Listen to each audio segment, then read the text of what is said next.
ઘણા લોકોની આંખોમાંથી પાણી નીકળવાની સમસ્યા હોય છે। ઠંડી હવા, ધૂળ, ધુમાડો અથવા લાંબા સમય સુધી કમ્પ્યુટર અને મોબાઈલ સ્ક્રીન જોવાને કારણે ઘણીવાર પાણી આવી જાય છે। આંખોમાં ચેપ, એલર્જી કે ધૂળના કારણે હોય તો આ સમસ્યા વધુ વકરી શકે છે। વધતી ઉંમર સાથે આંસુની નળીઓ નબળી પડી જાય છે, જેના કારણે વધુ પાણી વહેવા લાગે છે। ક્યારે આ લક્ષણ આંખના કેટલા ગંભીર રોગ સાથે પણ સંકળાયેલું હોઈ શકે છે, તો ચાલો જાણીએ। જ્યારે આંખોમાં સતત પાણી આવે છે ત્યારે તેની સાથે અન્ય ઘણા લક્ષણો પણ દેખાઈ શકે છે, જેમ કે આંખો લાલ થવી, બળતરા, ખંજવાળ, આંખોમાં ભારેપણું અનુભવવું સામાન્ય છે। સતત આંખમાં આંસુના કારણે પોપચા ચોંટી શકે છે। જો આ સમસ્યા ચેપને કારણે હોય તો પાણીની સાથે આંખમાંથી પરુ પણ નીકળી શકે છે।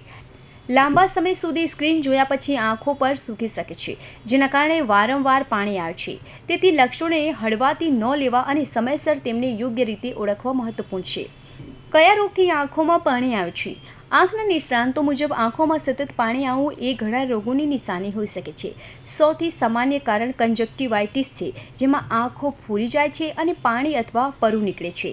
કેટલાક કિસ્સાઓમાં ગ્લુકોમા, કોર્નિયલ ચેપ અથવા આંસુ નળીમાં અવરોધ પણ જવાબદાર હોઈ શકે છે। બાળકોમાં જન્મથી જ આંસુ નળી બંધ થવાને કારણે પાણી આવે છે। જો આંખોમાં સતત પાણી આવતું હોય અને દુખાવો, ઝાંખી દ્રષ્ટિ જેવા લક્ષણો હોય તો તાત્કાલિક ડૉક્ટરને સંપર્ક કરો।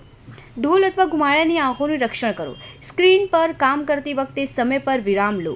વારંવાર આંખો ઘસશો નહીં। ચેપ અથવા એલર્જીના કિસ્સામાં તાત્કાલિક ડૉક્ટરનો સંપર્ક કરો। બહાર જતી વખતે સનગ્લાસનો ઉપયોગ કરો।